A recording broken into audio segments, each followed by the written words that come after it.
नमस्कार विद्यार्थी मित्रांनो, स्वागत आहे तुमचं माझ्या यूट्यूब चॅनलवरती. आज आपण इयत्ता 5वी परिसर अभ्यास 1 धडा 2 पृथ्वीचे फिरणे याविषयी आपण बोलणार आहोत. पृथ्वीचे फिरणे, पृथ्वी कशी फिरते, कोणाभोवती फिरते, कशी फिरते, कशी तिची फिरण्याची गती कशी मोजली जाते हे आपण या धड्यामध्ये शिकणार आहोत. तर पहिली व्याख्या परिवलन. काय आहे परिवलन? आता आपण एक भवरा घेतला, तो फिरून त्याचे आपण निरीक्षण केलं, तर भवरा कसे फिरल तो बघूया आपण. भवरा कसा फिरतो याबद्दलची आपण चर्चा करूया. भवरा स्वतःभोवती फिरतो. त्या स्वतःभोवती फिरणारी कोणतीही वस्तू प्रत्यक्षात एक अदृश्य रेषेभोवती फिरत असते. वस्तूच्या स्वतःभोवती फिरण्याला परिवलन म्हणतात. कोणतीही गोष्ट स्वतःभोवती फिरते त्याला आपण परिवलन म्हणतो. म्हणजे आपण एका ठिकाणी उभे राहिलो आणि आपण आपल्या भोवतालीच गोल फिरलो, एक राऊंड मारला, तर त्याला आपण काय बोलतो? परिवलन. ते आपलं परिवलन झालं. ती वस्तू ज्या अदृश्य रेषेवरती फिरते तिला त्या वस्तूच्या परिवलनाचा अक्ष किंवा आस म्हणतात. काय म्हणतात? आस म्हणतात. हा आहे भवरा. या भवऱ्याचा ही रेषा आहे, ही वाली, हा याचा अक्ष आहे. काय अक्ष? आणि हा भवरा याच्यासोबत गोल फिरतोय. आता पृथ्वीचे परिवलन बघूया काय होतंय. एक पृथ्वी गोल घ्या, तो फिरवून पहा. तो कोणत्या रेषेभोवती परिवलन करतो ते पहा. आता एक ओळंबा घेऊन चित्रात दाखवल्याप्रमाणे पृथ्वी गोळाजवळ धरा. ओळंबा उपलब्ध नसल्यास खोडरबाला दोरा बांधून ओळंबा तयार करा. ओळंबा आणि पृथ्वीचा अक्ष या दोन रेषा एकमेकांशी कोन करतात हे तुमच्या लक्षात येईल. म्हणजे पृथ्वीचा अक्ष कललेला आहे. अशा अक्ष कललेल्या स्थितीमध्ये पृथ्वी परिवलन करत असते. आता हा आपण याला जर खोडरबर बांधला असा आणि हा पृथ्वी गोल ठेवला, तर याच्यामध्ये ही जी रेषा तयार होते अशी, हा खोडरबर आहे आपला आणि ही जी रेषा होते हा पृथ्वीचा अक्ष झाला. पृथ्वी याच्यासोबत गोल फिरत असते.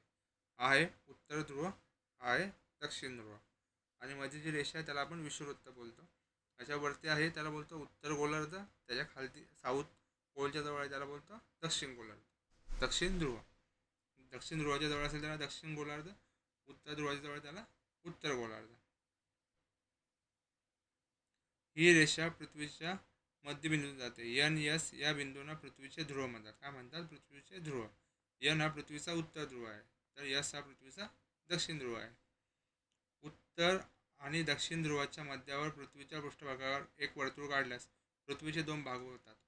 उत्तर ध्रुव आणि दक्षिण ध्रुव याच्या करेक्ट मध्ये आपण एक वर्तुळ काढलं, एक रेषा मारली, सरळ बोललो होतं, तर त्याला पृथ्वीचे किती भाग होतात? दोन समान भाग होतात. पृथ्वीवरील काल्पनिक वर्तुळाला विषुववृत्त म्हणतात. काय म्हणतात? विषुववृत्त. वरील पृथ्वीगोल पहा, आपण पृथ्वीगोल पाहिलेला आहे. याच्यामध्ये ही जी लाईन आहे ही वाली, याला आपण बोलतो विषुववृत्त. आणि विषुववृत्तामुळे होणाऱ्या पृथ्वीच्या दोन समान भागांना उत्तर गोलार्ध किंवा दक्षिण गोलार्ध म्हणतात. काय म्हणतात? उत्तर गोलार्ध आणि दक्षिण गोलार्ध. आता एक गोष्ट करून पाहिजे. एका मोठ्या टेबलावर मधोमध एक मेणबत्ती उभी ठेवा. मेणबत्तीसोबत एक वर्तुळ काढा. या वर्तुळाच्या एका बिंदूवर पृथ्वी गोल ठेवा. मेणबत्ती पेटवा. खोलीत अंधार करा. मेणबत्ती म्हणजे सूर्य असे समजा. पृथ्वी गोलाच्या कोणत्या भागावर उजेड पडतो, कोणत्या भागावर उजेड पडत नाही ते पहा. आता आपण इथे एक मेणबत्ती ठेवली, हा एक सर्कल काढला, यातून या भागावर काय पडतो? उजेड पडतो इकडं, आणि मागे काय होईल? अंधार होईल. मागे अंधार, समोर उजेड पडतो आपल्याला. पृथ्वी गोलाकडे उत्तर ध्रुवाकडून पहा. घड्याळाच्या काट्याच्या विरुद्ध दिशेने फिरवा. आपली पृथ्वी स्वतःभोवती या दिशेने म्हणजे पश्चिमेकडून पूर्वेकडे फिरते. पृथ्वी आपली कशी फिरते? पश्चिमेकडून पूर्वेकडे. पृथ्वी गोलाचे विविध भाग क्रमाक्रमाने उजेडात येतात. त्याचप्रमाणे उजेडापासून दूर जातात. ज्या भागावर उजेड पडतो तेथे दिन आहे, जिथे उजेड पडत नाही तिथे रात्र आहे, असं आपण म्हणतो. जिकडे उजेड आहे तिकडे दिन म्हणजे दिवस आहे, जिकडे उजेड पडत नाही ती म्हणजे रात्र आहे.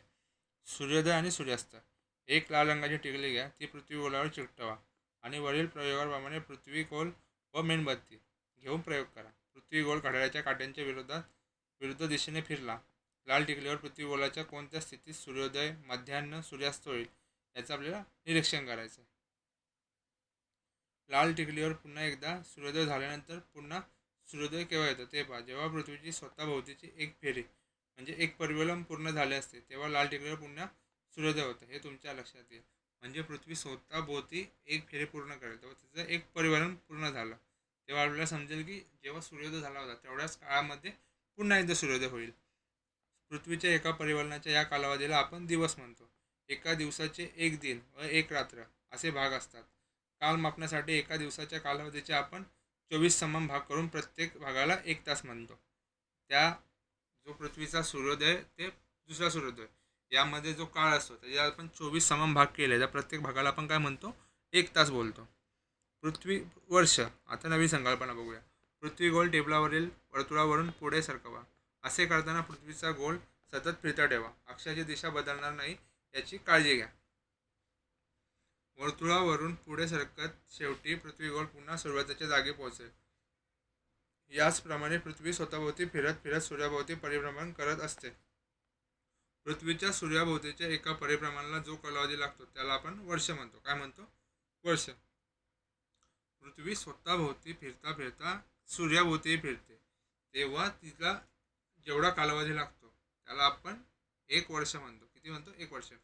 एका वर्षात सुमारे 365 दिवस आणि 6 तास असतात. आता लीप वर्ष. ग्रेगरियन पद्धतीच्या दिनदर्शित वर्षाचे साधारणपणे 362 दिवस धरतात. याचा अर्थ जेव्हा प्रत्येक वर्षात 6 तास कमी धरले जातात, म्हणजे 4 वर्षात 24 तास किंवा 1 पूर्ण दिवस कमी धरला जातो. हा दिवस भरून काढण्यासाठी ग्रेगरियन दिनदर्शिकेचे प्रत्येक 4थ्या वर्षात फेब्रुवारी महिन्यात 1 अधिकचा दिवस जोडला जातो. त्या वर्षी फेब्रुवारी महिना 28 ऐवजी 29 दिवसांचा असतो आणि ते वर्ष 362 दिवसांऐवजी 366 दिवसांचे असते. या वर्षाला लीप वर्ष म्हणतात. आपण जेव्हा 29 फेब्रुवारी 4 वर्षामधून एकदा येते, तो दिवस आपण एक्स्ट्रा धरलेला आहे, कारण की पृथ्वीचा टोटल एका वर्षाचा कालावधी किती आहे? 365 दिवस 6 तास, असे 4 वर्ष झाले, म्हणजे 6 6 6 24 तास, म्हणजे 1 दिवस आपण एक्स्ट्रा धरतो लीप वर्षामध्ये. पृथ्वीवर दिन रात्रीचा कालावधी सारखा नसतो, हे मागील येथे पाहिले आहे. पृथ्वीचा आज कळलेला असल्यामुळे पृथ्वीच्या परिभ्रमणामुळे फरक पडतो. दिवस आणि रात्रीचा कालावधी वेगवेगळा असतो. 22 मार्च ते 23 सप्टेंबर या काळात उत्तर गोलार्धात दिनमान जास्त असते, म्हणजे दिन मोठा असतो, त्यामुळे येथे उष्णता जास्त असते. म्हणून या काळात उत्तर गोलार्धात उन्हाळा असतो. याच काळात दक्षिण गोलार्धात मात्र रात्रमान जास्त असते, म्हणजे रात्र मोठी असते, त्यामुळे या भागात उष्णता कमी प्रमाणात असते. त्यामुळे दक्षिण गोलार्धात हिवाळा असतो. एका ठिकाणी उन्हाळा चालू असतो, एका ठिकाणी हिवाळा चालू असतो. तसेच 23 सप्टेंबर ते 22 मार्च या काळात दक्षिण गोलार्धात दिनमान जास्त असते, त्यामुळे तेथे उष्णता जास्त मिळते. म्हणून या काळात दक्षिण गोलार्धात उन्हाळा असतो. याच काळात उत्तर गोलार्धात रात्रमान जास्त आहे, त्यामुळे उष्णता कमी प्रमाणात मिळते. परिणामी उत्तर गोलार्धात हिवाळा असतो. वरील तारखांमध्ये लीप वर्षामुळे फरक पडू शकतो, याची नोंद घ्या. भारतात प्रामुख्याने उन्हाळा, पावसाळा, हिवाळा हे मुख्य ऋतू मानतात. आपण वर्षभरात वसंत, ग्रीष्म, वर्षा, शरद, हेमंत, शिशिर असे ऋतू मानतो. असे 6 ऋतूंचे चक्रमान असते. आपल्या देशात ऋतुमानाशी निगडीत सण साजरे केले जातात, तसेच विविध गाणी म्हटली जातात व खेळही खेळले जातात. आता पाहूया चंद्राच्या कला. आपल्याला दिसणाऱ्या चंद्राच्या प्रकाशित भागांना काय म्हणतात? तर चंद्राच्या प्रकाशित भागांना आपण चंद्रकला म्हणतो. पौर्णिमेला चंद्र कसा दिसतो? तर पौर्णिमेला चंद्र पूर्ण प्रकाशित असतो आणि अमावस्येला आपल्याला चंद्र दिसतच नाही. पौर्णिमा आणि अमावस्या. चंद्र पृथ्वीभोवती परिभ्रमण करतो आणि पृथ्वी सूर्याभोवती परिभ्रमण करते, परंतु या 2 भ्रमण कक्षा एकमेकांना छेदतात. म्हणून सूर्य, चंद्र, पृथ्वी एकाच सरळ रेषेत नेहमीच असतात असे नाही. आपल्याला चंद्राच्या पृष्ठभागाच्या पृथ्वीवरील अर्धा भाग दिसतो, म्हणजे पृथ्वीवर आपल्या चंद्राची एकच बाजू असते. चंद्र आपल्याला एका बाजूने दिसतो. चंद्र स्वयंप्रकाशित नाही, चंद्राला स्वतःचा प्रकाश नाही. सूर्याचा प्रकाश चंद्रावर पडल्यामुळे तो आपल्याला पृथ्वीवरून दिसतो. सूर्याचा प्रकाश जो चंद्रावर पडतो त्याच्यामुळे तो आपल्याला दिसतो. पौर्णिमेच्या रात्री आपल्याला चंद्राचा पृथ्वीकडील पूर्ण भाग दिसतो. अमावस्येच्या रात्री चंद्राचा कुठलाच भाग दिसत नाही. पौर्णिमेपासून अमावस्येपर्यंतच्या चंद्राच्या पृथ्वीवर दिसणारा भाग कमी कमी होत जातो. अमावस्येपासून पौर्णिमेपर्यंत पुन्हा वाढत वाढत जातो. यालाच आपण चंद्राच्या कला म्हणतो. काय म्हणतो? चंद्राच्या कला. आता चांद्रमास आणि तिथी. अमावस्येपासून पौर्णिमेपर्यंतच्या 15 दिवसांच्या कला तुम्ही पाहिल्या आहेत.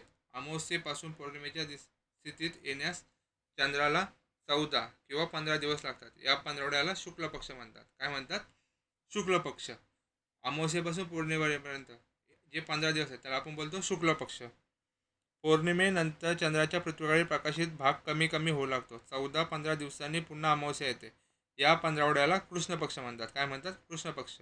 अशा प्रकारे एका अमावस्येपासून पुढच्या अमावस्येचा काळ सुमारे 28 ते 30 दिवसांचा असतो. या काळाला चांद्रमास म्हणतात. काय म्हणतात? चांद्रमास. चांद्रमासातील प्रत्येक दिवसाला तिथी म्हणतात. आता या चंद्राचा काळात पहिला छोटा आहे, मोठा मोठा मोठा असा चंद्र असा पूर्ण होतो.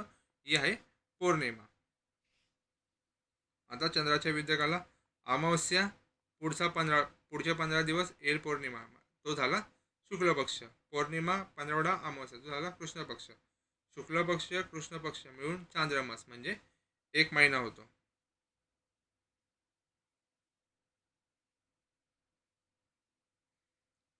पृथ्वीच्या परिवहनामुळे दिन व रात्र होते. पृथ्वीच्या परिवहनामुळे आपल्याला दिवस व रात्र समजतात. पृथ्वीचा कललेला अक्ष व पृथ्वीचे परिभ्रमण यामुळे ऋतुचक्र होते. पृथ्वी जी कललेली आहे अक्षापुढे आणि त्याच्यामुळे पृथ्वीचे परिभ्रमण यामुळे ऋतुचक्र म्हणजे हिवाळा, पावसाळा, उन्हाळा हे ऋतू आपल्याला दिसतात. आता या धड्यामध्ये आपण काय शिकलो हे पाहायचं आहे. पृथ्वीच्या परिभ्रमणामुळे पृथ्वीवर दिन व रात्र होतात. पृथ्वी स्वतःभोवती फिरते, त्याच्यामुळे पृथ्वीवर दिवस व रात्र होते. पृथ्वीच्या सूर्याभोवतीच्या परिभ्रमण व पृथ्वीचा कललेला अक्ष यामुळे पृथ्वीवर ऋतू होतात. पृथ्वी सूर्याभोवती फिरते आणि पृथ्वीचा कललेला अक्ष यामुळे पृथ्वीवर ऋतू तयार होतात. चंद्राच्या पृथ्वीभोवतीच्या परिभ्रमणामुळे आपल्याला चंद्राच्या कला दिसतात. चंद्र आहे जो पृथ्वीभोवती फिरत असतो, त्यामुळे आपल्याला चंद्राच्या कला दिसतात. एका अमावस्येपासून पुढच्या अमावस्येपर्यंतच्या काळाला चांद्रमास म्हणतात. चांद्रमास म्हणजे एका अमावस्येपासून पुढच्या अमावस्येपर्यंतचा काळ. चांद्रमास सुमारे 28 ते 30 दिवसांचा असतो. पौर्णिमेला शेवट होणाऱ्या चांद्रमासातील पंधरवड्याला शुक्ल पक्ष म्हणतात. अमावस्येला शेवट होणाऱ्या पंधरवड्याला कृष्ण पक्ष म्हणतात. चांद्रमासाच्या दिवसांना तिथी म्हणतात. आता हे प्रश्न उत्तर आहेत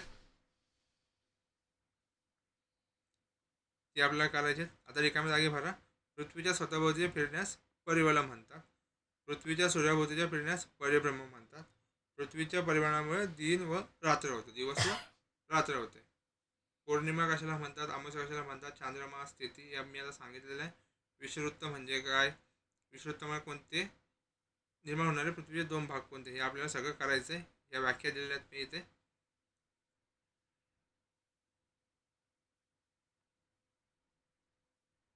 तर अशा प्रकारे आपल्याला दुसरा धडा शिकवून झालेला आहे.